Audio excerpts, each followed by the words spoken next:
Hi friends, welcome to my channel. ఈరోజు నేను మీకు యూట్యూబ్ వీడియోలలో గూగుల్ ఫొటోస్ని వాడితే ఏం జరుగుతుంది, ఆ వీడియోస్కి కాపీరైట్ వస్తుందా, లేకపోతే కాపీరైట్ రాకుండా ఏ విధంగానైనా వాడుకోవచ్చా అన్నదైతే ఎక్స్ప్లెయిన్ చేయబోతున్నాను. మరి వీడియోలోకి వెళ్ళకంటే ముందుగా వీడియోకి ఇంకా లైక్ చేయకపోతే లైక్ చేయండి, అలాగే మన ఛానల్ని సబ్స్క్రైబ్ చేసుకోండి. మన యూట్యూబ్ వీడియోలో గూగుల్ ఫొటోస్ని వాడితే కాపీరైట్ వస్తుందా అంటే చెప్పలేం. కొన్ని వీడియోస్కి కాపీరైట్ వస్తుంది, కొన్నింటికి రాకపోవచ్చు. ఎందుకంటే మనం వాడేది ఫొటోసే కాబట్టి కొంచెం ప్రాబ్లం అనేది రాకుండా ఉండవచ్చు. మరి అయితే మొత్తానికి రాకుండా ఉంటుందా అంటే లేదు, కొన్ని వీడియోలకు అయితే ఖచ్చితంగా వస్తుంది. ఎందుకంటే మనం గూగుల్లో ఏదైనా ఫోటోని తీసుకోండి, అక్కడ కింద చూసుకున్నట్లయితే దిస్ మే కాజ్ కాపీరైట్ అని అయితే ఉంటుంది. వాళ్ళు ముందే మనకు చెప్తున్నారు, మేము ఎప్పుడైనా కాపీరైట్ వేయచ్చు, ఇదైతే కాపీరైట్ ఇమేజే అని అయితే చెప్తుంది.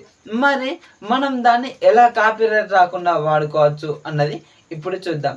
మనమైతే కాపీరైట్ రాకుండా ఉండాలంటే మాత్రం ముందుగా మనం తీసుకుంటున్న ఫోటో మీద ఎటువంటి లోగోస్ కానీ లేదంటే ఎటువంటి టెక్స్ట్ కానీ ఉండకుండా చూసుకోండి.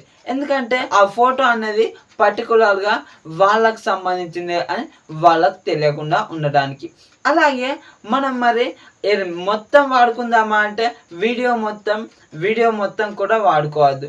కాపీరైట్ రాకుండా ఉండాలి అంటే మాత్రం మనమైతే maximum 4 to 5 seconds, actually 5 seconds కూడా ఎక్కువగానే, 4 సెకండ్స్ వరకే మనం మంచిగా అంటే ఎడ్యుకేషనల్ పర్పస్ కోసమే యూజ్ చేసుకోవచ్చు. అంటే ఇప్పుడు మనం ఏదైనా వస్తువు గురించి ఎక్స్ప్లెయిన్ చేస్తున్నాం అనుకోండి, అప్పుడు దాన్ని ఫోటో చూపించి మనమైతే ఎక్స్ప్లెయిన్ చేయవచ్చు.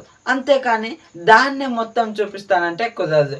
మనం ఫేస్ క్యామ్ వీడియో చేస్తూ ఫేస్ క్యామ్ వీడియోలో అదిని ఎక్కడైతే దీని గురించి ఎక్స్ప్లెయిన్ చేస్తున్నామో అక్కడ చిన్న 4 సెకండ్స్ వరకు ఆ ఇమేజ్ని అయితే డిస్ప్లే చేయాల్సి ఉంటుంది.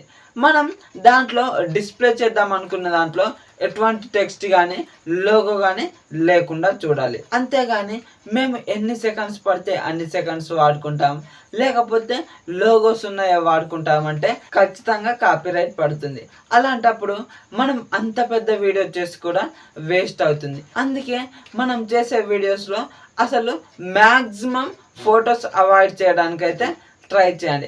ఒకవేళ తప్పనిసరిగా వాడాలి అనుకుంటే మాత్రం ఖచ్చితంగానైతే దాని మీద లోగోస్ లేకుండా, టెక్స్ట్ లేకుండా, ఎటువంటి కంపెనీస్ పేరు లేకుండా ఉండే అటువంటివి అయితే గూగుల్లోనైతే దొరుకుతాయి, అటువంటివే వాడడానికి అయితే ట్రై చేయండి. మరి మనం గూగుల్ ఫొటోస్ని స్లైడ్ షోస్లో పెట్టి వాటికి వాయిస్ ఓవర్ ఇస్తే ఏమైనా ప్రాబ్లం అవుతుందా అంటే ఇలాంటి ఛానల్స్ మాత్రం ఖచ్చితంగా ఎగిరిపోతాయి, నో డౌట్. ఎందుకంటే అక్కడ వాళ్ళది ఫేస్ కనిపించడం లేదు, అలాగే అది కాపీరైటెడ్ మెటీరియల్ కాబట్టి. మీరు ఫొటోస్ వాడుతూనే ఎక్స్ప్లెయిన్ చేద్దాం అనుకుంటే మాత్రం నేనైతే వద్దని చెప్తాను. ఎందుకంటే మీరు ఫొటోస్ వాడి ఎక్స్ప్లెయిన్ చేయాలంటే అందులో చాలా ఫొటోస్నే వాడాల్సి ఉంటుంది. అలాంటప్పుడు అందులో ఏ ఇమేజ్ అయినా ఒరిజినల్ ఫోటో వాళ్ళకి దొరికిందనుకో అప్పుడు మీకు కాపీరైట్ వేసే అవకాశం ఉంటుంది. అలాంటప్పుడు మనం అన్ని ఫొటోస్ వాడుకుని ఒక్క ఫోటోకి వచ్చిన కాపీరైట్ అదంతా వేస్ట్ అవుతుంది.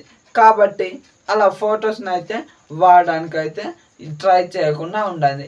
మరి మేము ఖచ్చితంగా వాడతాం, మేము అట్లనే ఎడిట్ చేస్తాం, మేము అదే విధంగా స్లైడ్ షోసే పెడతాం అంటే మాత్రం మీ ఛానల్కి ఎటువంటి గ్యారంటీ అయితే ఉండదు.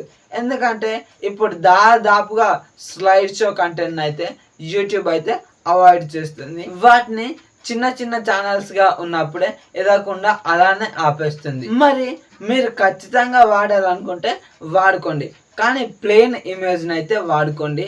దాన్ని అయితే 4 సెకండ్స్ వరకే ఉండేలానైతే చూసుకోండి. మరి మీకైతే మనం గూగుల్ ఫొటోస్ని వాడుకోవచ్చా లేదా అన్నది కొద్దిగా ఐడియా వచ్చిందని అయితే అనుకుంటున్నాను.